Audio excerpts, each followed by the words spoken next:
ಜ್ಞಾನೋಕ್ತಿಗಳು 20ನೇ ಅಧ್ಯಾಯ 17ನೇ ವಚನ ಇವತ್ತು ನಾವು ಧ್ಯಾನ ಮಾಡೋಣ. ಮೋಸದಿಂದ ಸಿಕ್ಕಿದ ಆಹಾರವು ಮನುಷ್ಯನಿಗೆ ರುಚಿ, ಆಮೇಲೆ ಅವನ ಬಾಯಿ ಮರಳಿನಿಂದ ತುಂಬುವುದು. ಮೋಸದಿಂದ ಸಿಕ್ಕಿರುವಂಥ ಆಹಾರ ಅದು ಅವನಿಗೆ ರುಚಿಯಾಗಿರ್ತದಂತ. ಅಂದರೆ ಮೋಸದಿಂದ ಸಂಪಾದಿಸುವಂಥ ಸಂಪಾದನೆ, ಅಕ್ರಮದಿಂದ ಸಂಪಾದಿಸುವಂಥ ಸಂಪಾದನೆ, ಇವೆಲ್ಲ ಅವನಿಗೆ ಚೆನ್ನಾಗಿದ್ದಂಗೆ ಕಾಣುತ್ತೆ.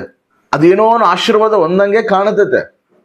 ಆಮೇಲೆ ಅದು ಏನಾಗ್ತದಂತೆ, ಅದು ಶಾಪವಾಗ್ತದಂತ ಅವನಿಗೆ.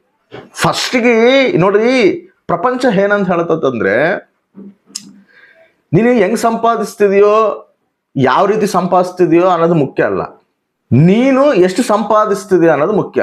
ಸಂಪಾದಿಸು ಫಸ್ಟ್. ನೀನು ಹೆಂಗ್ ಸಂಪಾದಿಸ್ತೀಯೋ, ಅದು ಮೋಸದಿಂದ ಸಂಪಾದಿಸ್ತೀಯೋ, ಹೆಂಗ್ ಸಂಪಾದಿಸ್ತೀಯೋ ಗೊತ್ತಿಲ್ಲ, ಒಟ್ಟು ನೀನು ಸಂಪಾದನೆ ಮಾಡ್ಬೇಕು. ಅದು ಮೋಸ ಆದ್ರೂ ಕೂಡ ಸಂಪಾದಿಸು. ಸಂಪಾದನೆಗೆ ಪ್ರಿಫರೆನ್ಸ್ ಕೊಡ್ತತೆ. ಇವಾಗ ನೋಡ್ರಿ, ಎಷ್ಟೋ ಧನವಂತರು ಇರ್ತಾರ, ಅವ್ರು ಹೆಂಗ್ ಸಂಪಾದಿಸ್ತಾರ, ಅಕ್ರಮವಾಗಿ ಸಂಪಾದಿಸಿದ್ರು, ಅವ್ರು ಏನೇ ಕೆಟ್ಟ ಕೆಲಸ ಮಾಡಿ ಸಂಪಾದಿಸಿದ್ರು ಕೂಡ ಅವ್ರಿಗೆ ಗೌರವ ಕೊಡ್ತಾರೆ. ಯಾಕಂದ್ರೆ ಅವ್ರು ಸಂಪಾದನೆ ಮಾಡ್ಯಾರ, ಸಂಪಾದಿಸ್ತದಾರ, ಅವರು ಧನವಂತರು, ಅವ್ರಿಗೆ ಗೌರವ ಕೊಡಬೇಕು. ಅವ್ರಿಗೊಂದು ಸೊಸೈಟಿನಲ್ಲಿ ಒಂದು ವ್ಯಾಲ್ಯೂ ಇರ್ತದೆ.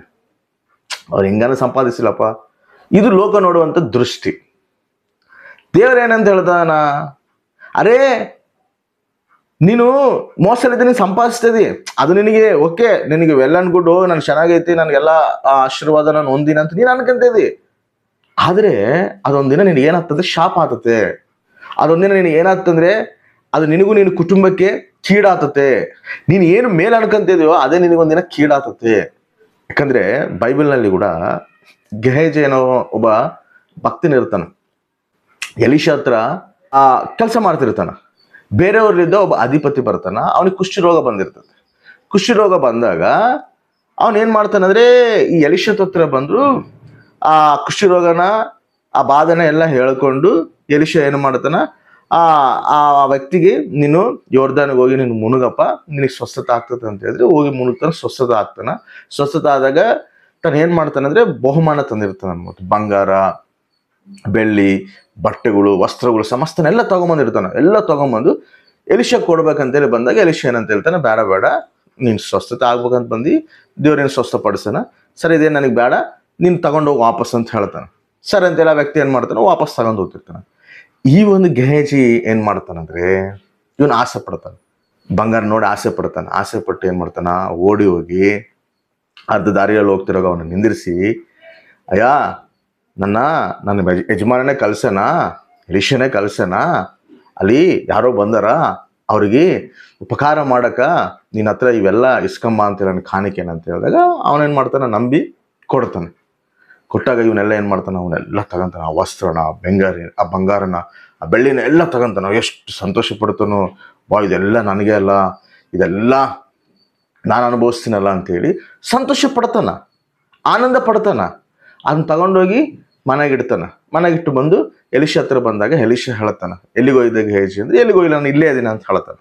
ಅವಾಗ ಎಲಿಷಾ ಒಂದು ಮಾತು ಹೇಳ್ತಾನ, ನೀನು ಅವನ ಹತ್ರ ಹೋಗಿರೋದು ನನ್ನ ಆತ್ಮ ನಿನ್ನೊಂದಿಗೆ ಬಂದೈತಲ್ಲ, ನೀನು ಯಾಕೆ ಆಸೆ ಪಟ್ಟಿ ಅದನ್ನ, ನೀನು ಆ ಧನನ ಅದಕ್ಕೆ ಆಸೆ ಪಟ್ಟಿ, ಆ ಬಂಗಾರನ ಎದಕ್ಕೆ ಆಸೆ ಪಟ್ಟಿ, ನೀನು ಮೋಸಲಿದ್ದು ಸಂಪಾದಿಸುವಂತ ಎದಕ್ಕೆ ಅನ್ಕಂಡು ನೀನು ಈ ಮೋಸ ಮಾಡಿಯಲ್ಲ, ಅದಕ್ಕೆ ಅವನಿಗೇನು ಆ ಕುಷ್ಠರೋಗ ಬಿಟ್ಟೋಗೈತಲ್ಲ, ಅವನೇನು ಸ್ವಸ್ಥತೆ ಹೊಂದೇನಲ್ಲ, ಆ ಕುಷ್ಠರೋಗವು ನಿನಗೆ ನೀನು ಸಂತಾನ ತಲಾಂತರ ಬರ್ತದೆ ಅಂತ ಹೇಳ್ತದೆ.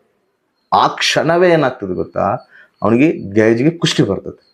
ಅವನ ಸಂತೋಷ ಎಷ್ಟೊತ್ತಿತ್ತು, ಸ್ವಲ್ಪ ಹೊತ್ತೇ. ಅಕ್ರಮವಾಗಿ ಸಂಪಾದಿಸ್ಬೇಕಂತೇಳಿ ಹೋದ, ಅಕ್ರಮವಾಗಿ ಸಂಪಾದಿಸ್ಬೇಕಂತೇಳಿ ಅದನ್ನ ಪಡ್ಕೋಬೇಕಂತೇಳಿ ಹೋದ, ಪಡ್ಕೊಂಡ, ಸಂತೋಷ ಪಟ್ಟ, ಕೆಲವು ಸಮಯ ಸಂತೋಷ ಪಟ್ಟನ. ಆಮೇಲೆ ಅದು ಏನಾಗತ್ತೆ ಅಂದ್ರೆ, ಅವನಿಗೂ ಅದು ಶಾಪ ಬಂದತೆ, ಅವ್ರ ಮಕ್ಕಳಿಗೂ ಅದು ಶಾಪ ಬಂದತೆ, ತಲಾಂತರವರಿಗೆ ಶಾಪ ಬಂದತೆ. ಅವನು ಅದನ್ನ ಅನುಭವಿಸೋ ಕೂಡ ಆಗಿಲ್ಲ ಅವನಿಗೆ. ಅವನಂಗೆ ಬಂಗಾರ, ಇವಾಗ ಮೈಯೆಲ್ಲ ಅವ್ನು ಕುಷ್ಟಿ ಬಂದಾಗ ಅವನು ಬಂಗಾರ ಹಾಕೊಂಡು ಅವನೇನು ಸಂತೋಷ ಪಡ್ತಾನ, ಅವ್ನು ಸರಿಯಾಗಿ ಏನು ತಿಂತಾನ, ಅವನ ಜೀವಿತ ಕಾಲವೆಲ್ಲ ಕುಷ್ಟಿನಲ್ಲೇ ಬಾಧೆ ಬಿದ್ದು ಅವನು ಸಾಯ್ತಾನ, ಕುಟುಂಬಕ್ಕೆಲ್ಲ ಶಾಪ ಬರ್ತದೆ. ಹಂಗ ಅಕ್ರಮವಾಗಿ ನಾವು ಸಂಪಾದಿಸ್ತಿದೀವಿ, ಅಕ್ರಮವಾಗಿ ಹೋಗಿ ನಾವು ಸಂಪಾದಿಸ್ತೀವಿ, ಹೆಂಗ್ ಬೇಕಾದ್ರೆ ಹಂಗೆ ಸಂಪಾದಿಸ್ಬೋದು. ಒಟ್ಟೆ ನಾವು ಸಂಪಾದಿಸ್ಬೇಕು, ಯಾರನ್ನಾದ್ರೂ ನಾವು ತಲೆ ಹೊಡಿಬೋದು, ಯಾರನ್ನಾದ್ರೂ ನಾವು ಕೊಂಪೆ ಮುಂಚ್ಬೋದು, ನಾವ್ ಹೆಂಗಾದ್ರೂ ಮಾಡಿ ನಾವು ಸಂಪಾದನೆ ಮಾಡ್ಕೋಬೇಕು ಅಂತೇಳಿ ನಾವು ಹೋಗಿ ಬಂದ್ರೆ ಅದು ಫಸ್ಟಿಗೆ ಚೆನ್ನಾಗಿರ್ತದೆ ಬ್ರದರ್. ಆಮೇಲೆ ಏನಾಗ್ತದೆ ಗೊತ್ತಾ, ಅದು ಕುಟುಂಬಕ್ಕ ತಲತರಾಂತರ ಶಾಪ ಬರ್ತದೆ. ಲೋಕ ಏನಂತ ಹೇಳ್ತಂದ್ರೆ ನೀನು ಹೆಂಗ್ ಸಂಪಾದಿಸಿ ಅನ್ನೋದು ಮುಖ್ಯ ಅಲ್ಲ, ಸಂಪಾದಿಸೋದು ಮುಖ್ಯ ಅಂತ ಹೇಳ್ತದೆ. ವಾಕ್ಯ ಏನಂತ ಹೇಳ್ತದೆ ಅಂದ್ರೆ, ದೇವರ ವಾಕ್ಯ ಏನಂತ ಹೇಳ್ತದೆ ಅಂದ್ರೆ, ನೀನು ಎಷ್ಟು ಸಂಪಾದಿಸಿದೆ ಅನ್ನೋದು ಮುಖ್ಯ ಅಲ್ಲ, ಹೆಂಗ್ ಸಂಪಾದಿಸಿದೆ ಅನ್ನೋದು ಮುಖ್ಯ. ಲೋಕ ಏನಂತ ಹೇಳ್ತದೆ, ನೀನು ಹೆಂಗ್ ಸಂಪಾದಿಸಿ ಅನ್ನೋದು ಮುಖ್ಯ ಅಲ್ಲ, ಎಷ್ಟು ಸಂಪಾದಿಸಿ ಅನ್ನೋದು ಮುಖ್ಯ ಅಂತೇಳಿ ಲೋಕ ಅಂತತೆ.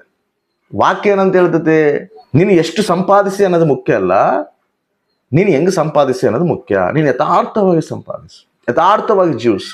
ನೀನು ಯಥಾರ್ಥವಾಗಿ ಜೀವಿಸಿದಾಗ ದೇವರೇ ನಿನಗೆ ಸಹಾಯ ಮಾಡುತ್ತಾನೆ. ಅದು ನಿನಗೂ ಆಶೀರ್ವಾದಕರವಾಗಿರ್ತದೆ, ನಿನ್ನ ಕುಟುಂಬಕ್ಕೂ ಆಶೀರ್ವಾದಕರವಾಗಿರ್ತದೆ, ನಿನ್ನ ತಲಾಂತರಕ್ಕೂ ಆಶೀರ್ವಾದಕರವಾಗಿರುತ್ತೆ. ಅದೇ ನೀನು ಅಕ್ರಮವಾಗಿ ಸಂಪಾದನೆ ಮಾಡಿದ್ರೆ ಅದು ತಾತ್ಕಾಲಿಕವಾಗಿ ನೀನು ಸಂತೋಷ ಕೊಡ್ತದೆ, ತಾತ್ಕಾಲಿಕವಾಗಿ ನೀನು ಏನೋ ಆಶೀರ್ವಾದ ಒಂದೇ ಅಂತ ನೀನು ಅನ್ಕೋಬಹುದು. ಅದು ಆದ್ಮೇಲೆ ನಿನಗೂ ಶಾಪ, ನಿನ್ನ ಕುಟುಂಬಕ್ಕೂ ಶಾಪ, ತಲಾಂತರಕ್ಕೂ ಶಾಪ ಬರುತ್ತೆ ಅಂತೇಳಿ ವಾಕ್ಯ ಇರ್ತದೆ. ಅದಕ್ಕೆ ನಾವು ಯಥಾರ್ಥವಾಗಿ ಜೀವಿಸೋಣ, ಯಥಾರ್ಥವಾಗಿ ನಡೆಯೋಣ, ಯಥಾರ್ಥವಾಗಿ ಸಂಪಾದಿಸೋಣ.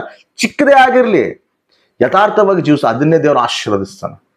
ನೀನ್ ಸಣ್ಣದೇ ಆಗಿರ್ಲಿ ವ್ಯಾಪಾರ, ಅದ್ರನಾಗೆ ಯಥಾರ್ಥವಾಗಿರು, ಅದನ್ನೇ ದೇವರು ಆಶೀರ್ವದಿಸ್ತಾನೆ. ನೀನು ಸಣ್ಣದೇ ಮಾಡ್ತಿರೋ ಉದ್ಯೋಗ, ಅದನ್ನಾಗೆ ಯಥಾರ್ಥವಾಗಿರು, ಅದನ್ನೇ ನೀನು ಆಶೀರ್ವದಿಸ್ತಾನೆ. ಅದು ನಿನಗೂ ಆಶೀರ್ವಾದ, ಕುಟುಂಬಕ್ಕೂ ಆಶೀರ್ವಾದ, ನಿನ್ನ ಸುತ್ತಮುತ್ತಲವರಿಗೆ, ನಿನ್ನ ಬಂಧುಗಳಿಗೆ ನೀನು ಆಶೀರ್ವಾದಕರವಾಗಿರುವಂತ ದೇವರು ಮಾಡ್ತಾನೆ. ಆಮೇನ್.